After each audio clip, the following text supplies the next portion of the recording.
How's everybody doing? Is this anybody's first time out doing something social? No? Okay, that's good. Everybody's sort of acclimated. I just got home from a very long tour, the first that I've done since the pandemic started about 10 days ago.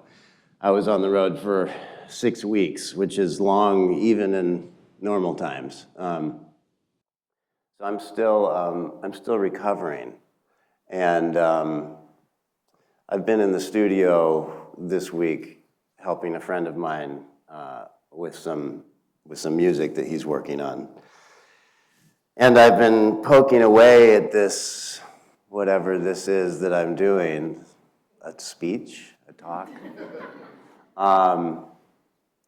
And I was looking at this thing that I composed backstage, and I'm so sorry for what this is going to be. I don't know what this is. Are there any? I hope to God there are no folklorists in this room right now. Are there any working folklorists in the room? I don't see any familiar folklore faces, which is good. I don't know what we're all about to get into. But anyway, I'm really glad to be here. It's really nice to be home. It was an amazing thing to travel around the country for 6 weeks, seeing people, many of whom were coming out to do something social around other people for the first time in 2 years. It sort of added an emotional component that I was not anticipating, but I welcomed. It was really beautiful, and I think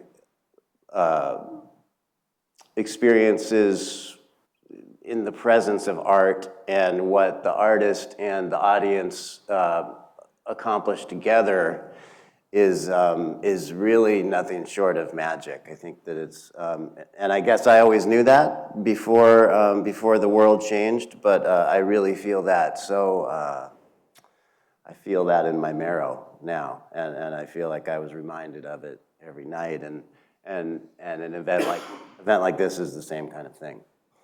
I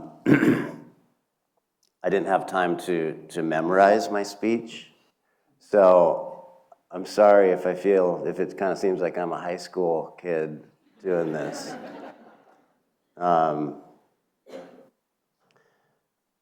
Apropos of nothing, I do want to tell you this story because I was thinking about it. This really has nothing to do with folklore, but maybe it does. I don't know. We were just a month or so ago. We were playing at the Fieldwork in San Francisco, and the day before, my manager called and said, "You're not going to believe who wants to come to your show and say hi. He wants to come to the show early, and he wants to meet you because he's a big fan." And I said, "I don't know, but I can't wait until you tell me who this person is." He said, "Woz." And I said, "Who's Woz?" And he said, "Steve Wozniak." And I said, "Who the hell is Steve Wozniak?"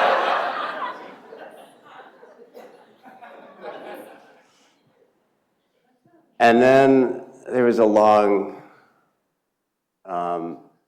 exasperated pause.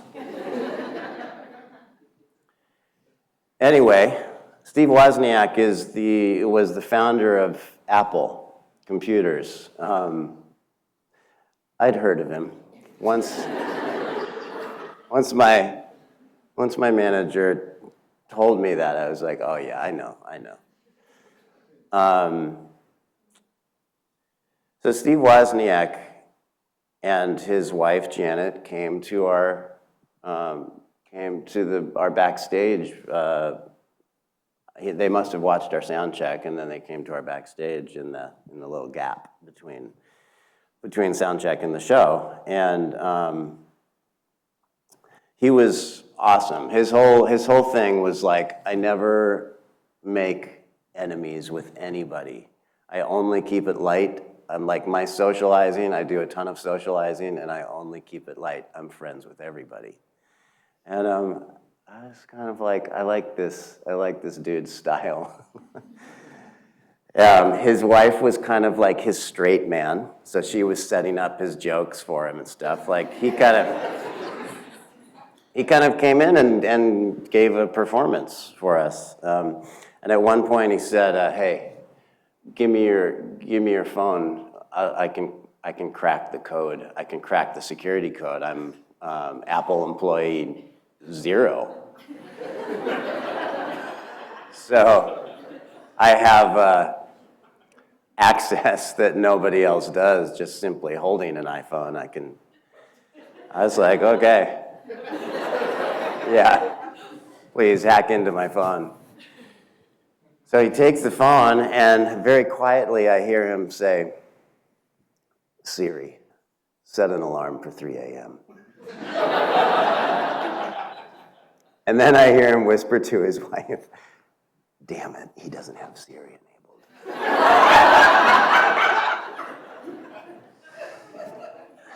But later he went to meet our friend Alexa, who was traveling with us as the opener.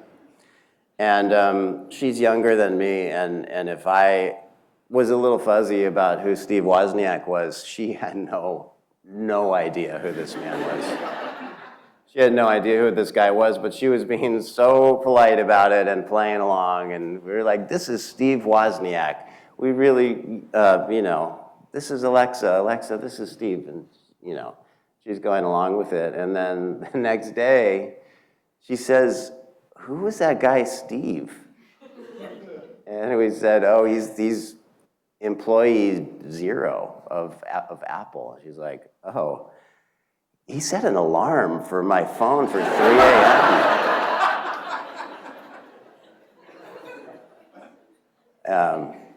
So there you go. So you can use that trick that Steve Wozniak taught me.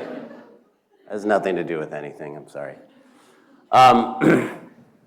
So my name is Mike Taylor. Some people call me MC Taylor. Mostly people that don't know me. I don't think anyone that I'm friends with has ever actually called me MC. But if you know me at all, it's probably for Hiss Golden Messenger, a band that I created around 2006 in San Francisco, where I was living at the time. In 2007, my wife and I left the Bay Area in search of new adventures, and I enrolled in the Folklore program at UNC Chapel Hill, the graduate program. I graduated with a master's degree in '09, and I started work as a folklorist for the state of North Carolina, mostly the North Carolina Arts Council and the Humanities Council. And I later worked at the Center for Documentary Studies at Duke. Until eventually music got too busy, and I had to make that choice, that hard decision. But the years that I was immersed in the places where culture was being considered in such depth were really important ones for me that I continue to think about a lot. And I met a lot of people then that I still look to for inspiration about how to move through the world as a person trying to find the right balance of thinking and feeling. And since I'm going to be dealing with some questions or topics this morning that under normal circumstances at this point in my life I would probably rather avoid, let me address the question of what Hiss Golden Messenger sounds like, because I think it has some bearing as to why I'm here. Does anyone in here, has anyone ever seen or heard Hiss Golden Messenger? Okay, so most of y'all know what it is that I do. But nevertheless, Hiss Golden Messenger, what Hiss Golden Messenger sounds like is oh wow, look at these. I like that, you guys, nice. Their shoes say Hiss fans. I should have brought a guitar. That is a real oversight on my part.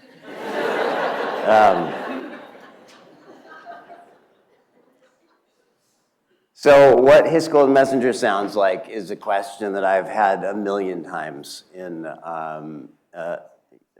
It's often asked drunkenly by someone in an elevator in a place far from here. And at this point, almost 30 years into my journey with music that has turned into a career somehow, I usually just say rock and roll, because that will nip it in the bud. Because I usually get asked the question at 2 in the morning when I'm just trying to get to bed. So I usually say rock and roll. And when I say rock and roll, I'm thinking of Ike and Tina Turner. But it occurs to me that the people to whom I'm saying rock and roll are probably not thinking Ike and Tina Turner, right? They might be thinking Van Halen or Nickelback or Coldplay. And it's all, none of those would be wrong. But my music draws from all kinds of musical traditions, many with roots in the South, as most of y'all know or have heard.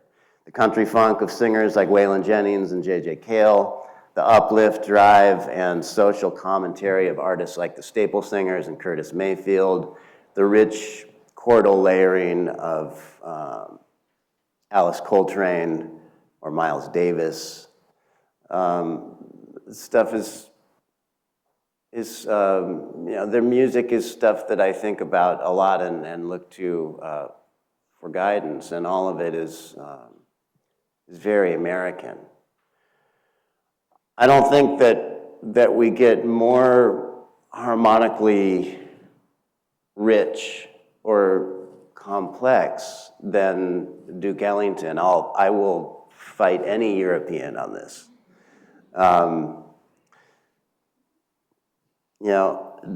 Duke Ellington feels like someone worth being proud of.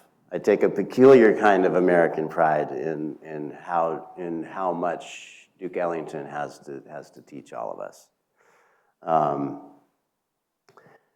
And I'm a lover of the groove.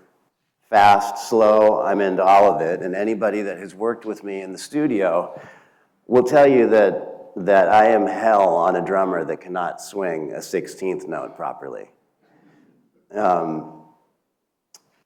James Brown's band, the Meters, the Swampers Studio Band, and Muscle Shoals. In my opinion, these musicians exist at the pinnacle of the art form because they control time and not the other way around.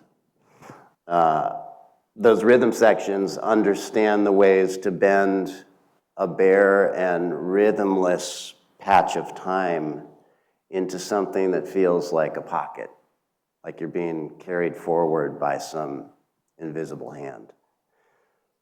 And I'm often asking my band, the entire band, including the frontline keys and guitar players, to play as though they're part of the rhythm section.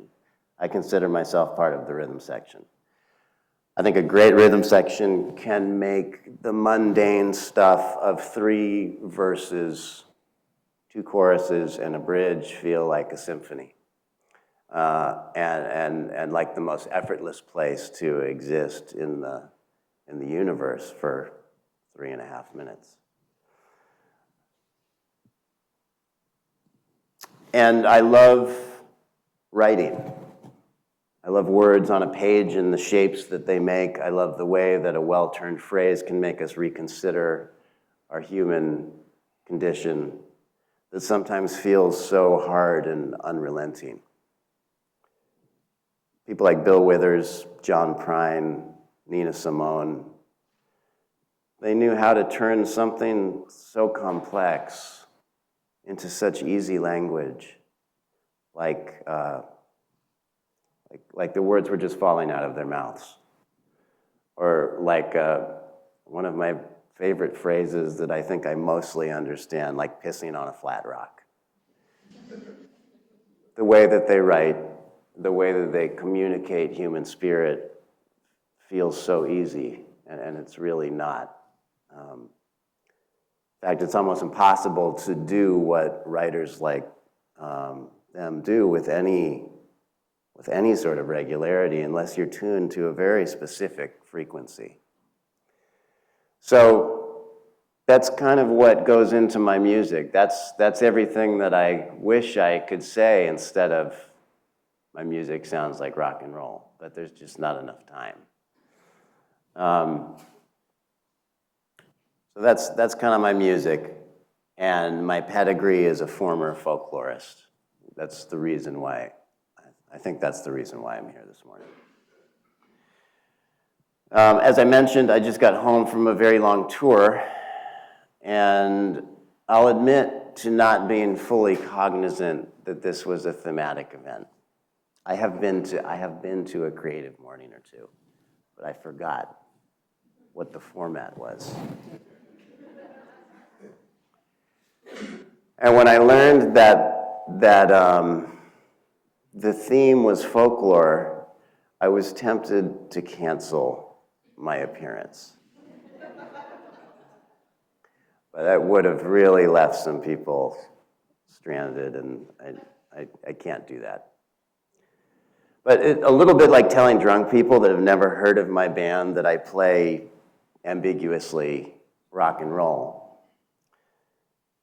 The chasm between the way that I think about folklore, if I think about it at all now, in the term of folklore, and the way that it seems like others think about folklore often feels too broad to know how to traverse. That makes sense. It doesn't feel often like there's enough time to do it.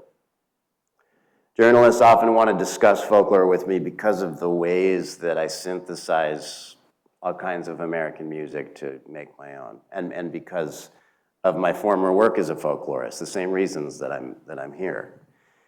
But it often feels like we're talking about different things. So much so that I asked my publicist to list folklore as an off-limit topic of discussion in interviews, because it just kind of can spiral, you know.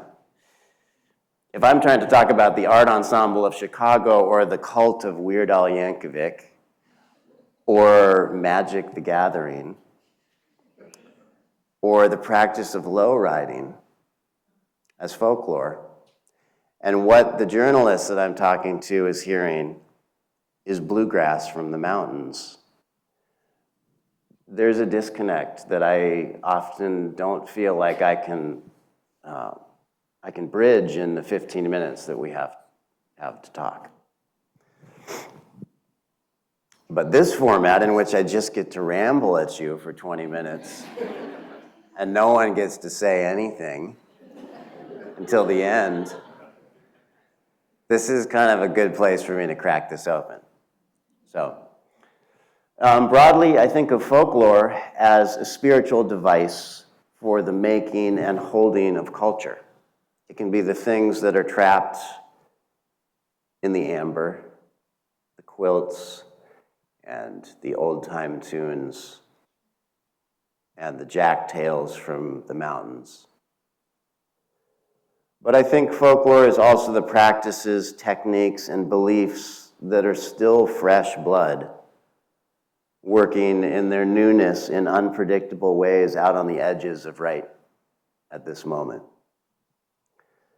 So folklore may be the fiddle tune that was last played in its specific regional style sometime before World War II. But it may also be the emotional seed of that tune, which might be a harder thing to recognize maybe, but one more genuinely carried on the wind of time. The way one note slides or sits against another to create a harmonic feeling.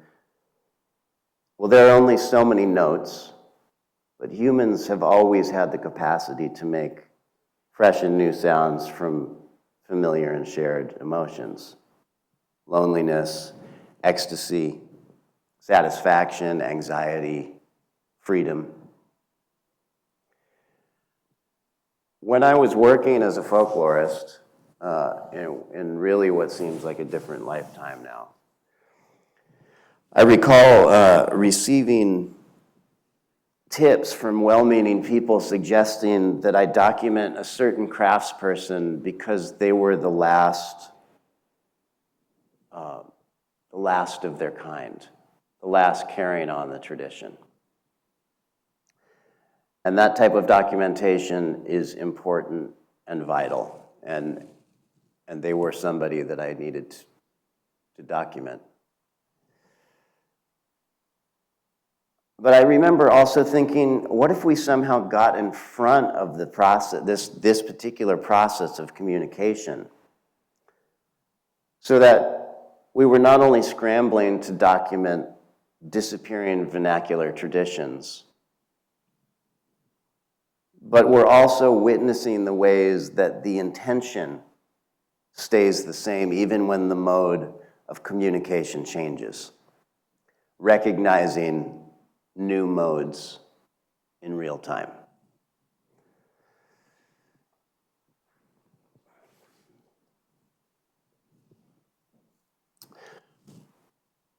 I think of folklore as communication, and what is endlessly interesting to me is how people are communicating right now.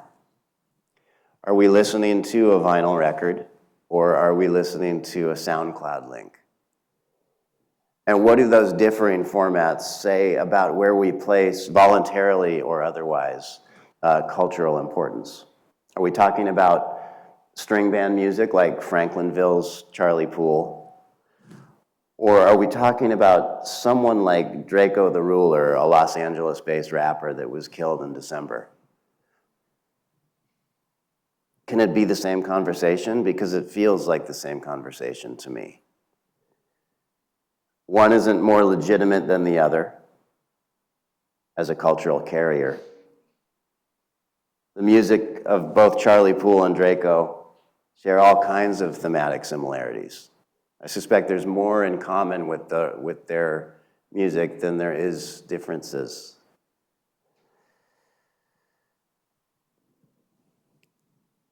Folklore is a tag that is appended to something after the fact. I've never met any working artist, no painter or poet or photographer, that refers to what they do as folklore, maybe beyond some kind of meta thinking about what they're doing. They may exist, I haven't met any.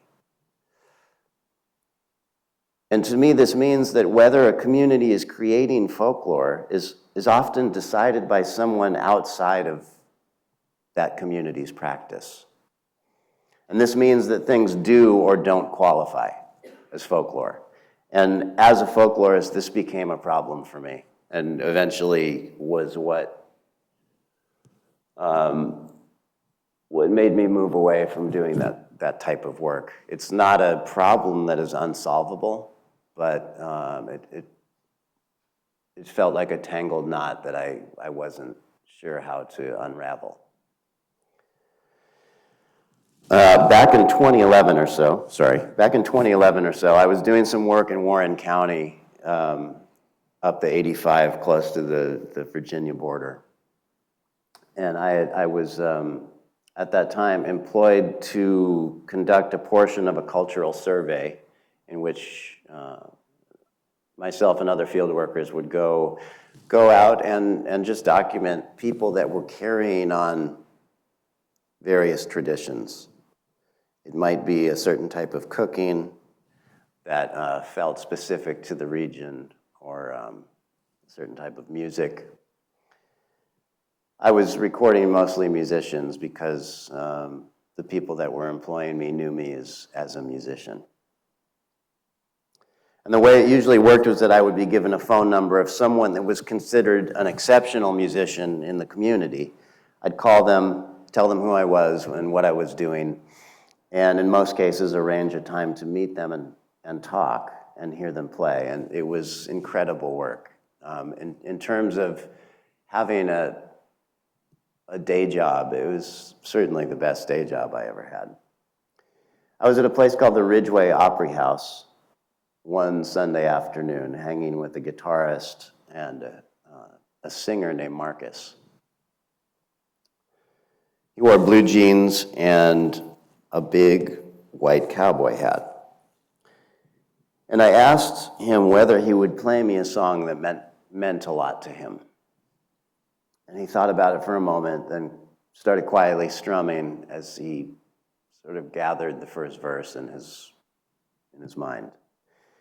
And the song that he played was John Prine's Paradise, with the indelible chorus that goes, "Daddy, won't you take me back to Muhlenberg County, down by the Green River where paradise lay?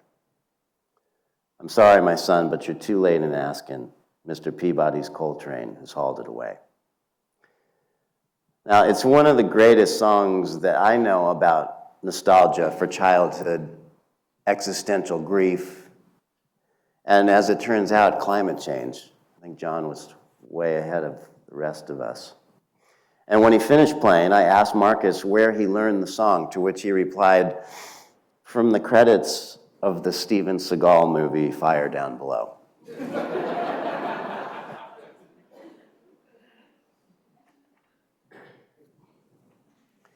And when I was transcribing my interview with Marcus a week or so later, I remember feeling troubled by this moment because it felt possible that this man's performance that had been so exquisite would not qualify as folklore according to the criteria of the project that I was working on.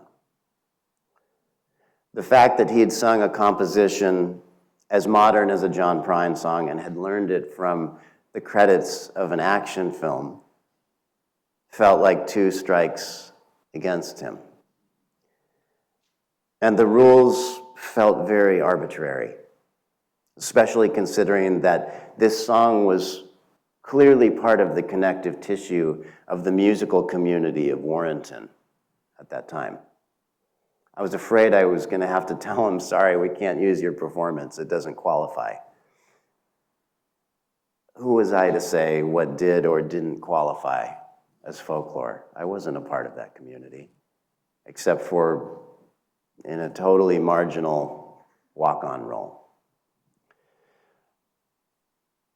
So let me take a breath here to say that it's been a long time since I've been even fractionally part of the academy or the governmental world of cultural preservation, and that every good folklorist that I know has an exciting, progressive, boundary-challenging understanding of what folklore is and how culture works. So I'm really speaking from the gut. During the time that I worked as a folklorist, the specter of what it seemed like folklore was supposed to be, a specter whose keeper was almost certainly old and white, began to feel like a rub that I couldn't ignore. I think lifelong folklorists have long struggled with this top-down notion of what folklore is, and many have found ways to deal with it. There are many other people more qualified than I am to discuss how folklore works and what it is. And they're doing important work in the field every day as they consider how it is that we gather around things that we consider important, making communities out of shared ideas and values. When I think about folklore now, I think about the ways that the intention, the seed of intention, travels from one place to another. I love the technique of Elizabeth Cotton's left-handed guitar playing. I don't think there's been anyone else that plays in her particular style at the level that she does. But I feel like I hear the spiritual seed of what she does with her guitar in the crackling samples on Jay Dilla records, the tone of Jerry Garcia's Stratocaster, or Draco the Ruler's mumbled bars. Specific voices speaking to specific existences. Transmissions around which people gather because the broadcast feels true. These are voices that know themselves and where they come from. And as an artist, I feel like there's still more emotional and musical work to be done here. That not every song has been sung. That there's still room for new tunes because we're all still trying to say it exactly right. To sing about the same things in new ways. I was reading the third book in the Serafina series to my 8-year-old daughter last night. I don't know if this is a very specific book series for a very specific age. And a passage in it caught my eye. Serafina, the 12-year-old shape-shifting narrator, watches from a distance as a bird called a timberdoodle does a solitary dance. And the passage is this. She'd never seen the sky dance of the timberdoodle before, but her pa had told her the stories. In this place, in this moment, for just a few minutes during sunset, this normally shy, lonely little bird called out to the world, "I'm here. I'm here." He's just looking for a friend, she thought. I wonder if something like that will work for me.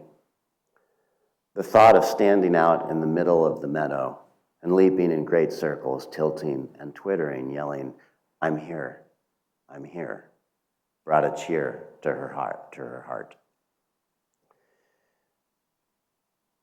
I've been Serafina, and I've been the bird. I've ached to communicate something personal and intimate because it feels universal. And I've stood on big stages and little stages all over the world yelling out, "I'm here." Because I know there are people out there with whom I share a language. And this shared language feels like a form of folklore to me. And if it sounds like I'm saying everything has the potential to be folklore, maybe I am. I don't know what to say about it because I don't feel like I'm an expert on the subject. But it somehow seems vitally important that we recognize the contemporary alongside the ancient. Recognize the here, the emergent, alongside the gone.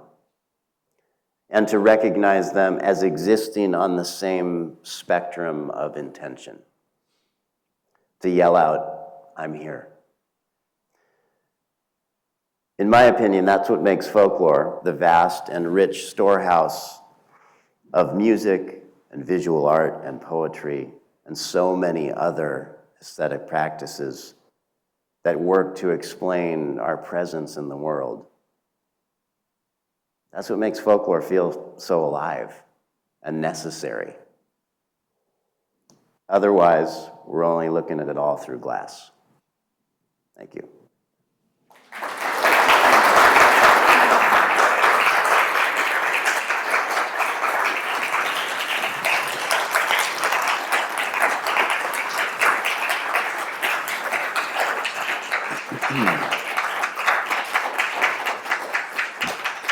Thank you.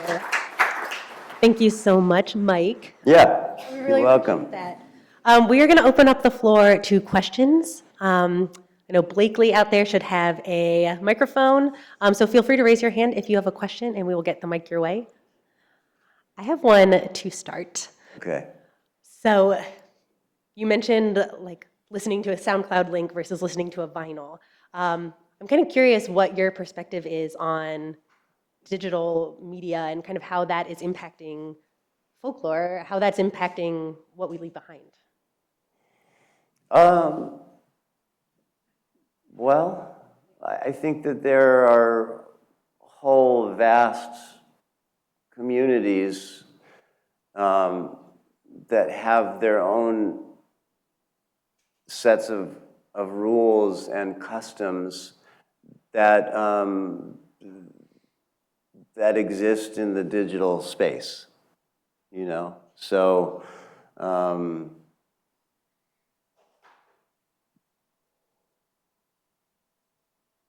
that's what I would say.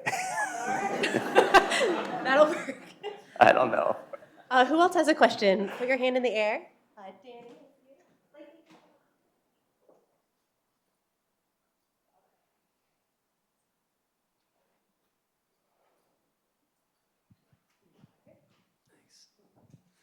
I think I speak on behalf of everybody when I say that I think maybe you should go back to UNC and teach a class in folklore.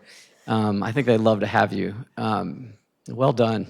We really enjoyed that. So I have a question about place. I'm thinking about you in Austin, living in Austin or Nashville or Las Vegas, New York. You could be anywhere.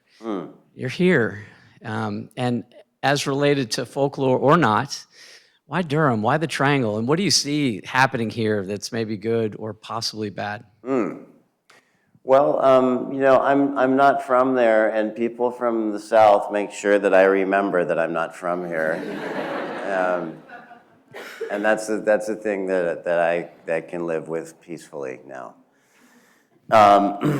You know, I ended up here by chance. I don't think my wife and I were not intending to stay, but what we found when we arrived here was a place that felt welcoming, easy to live, affordable at the time that we moved here.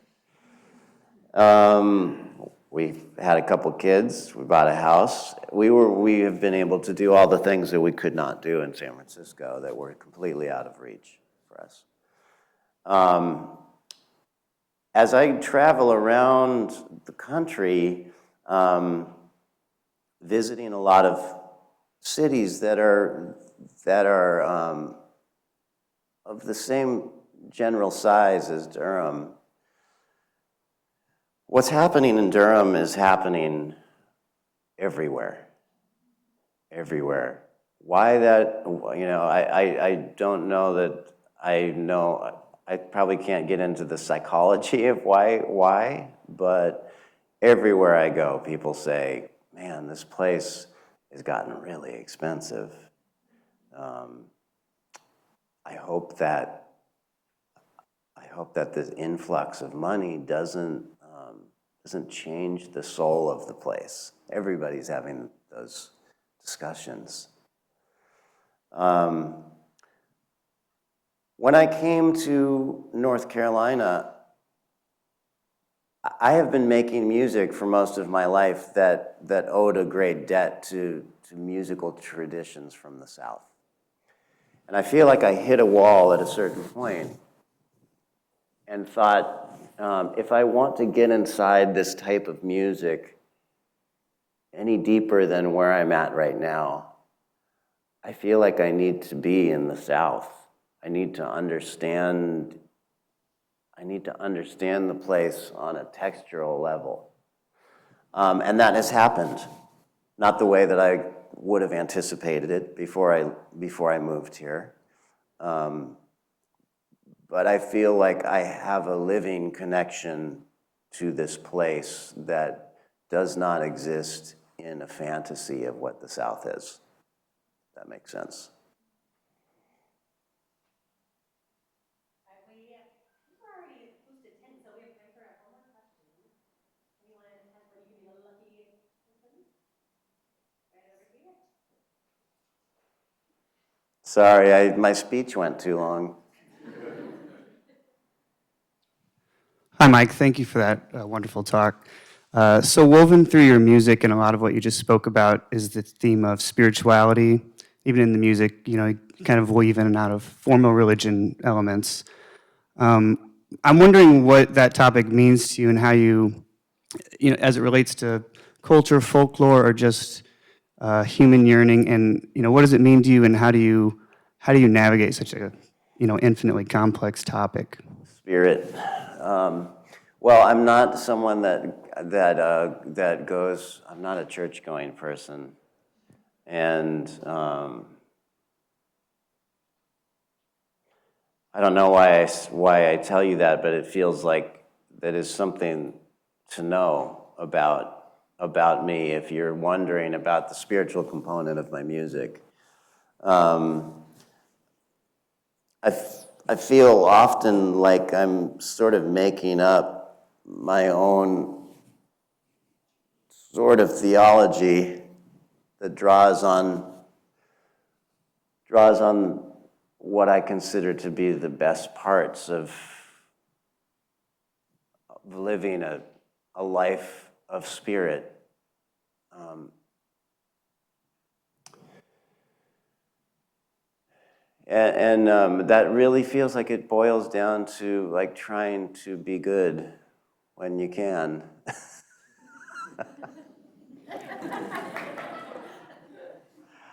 I don't know. I mean,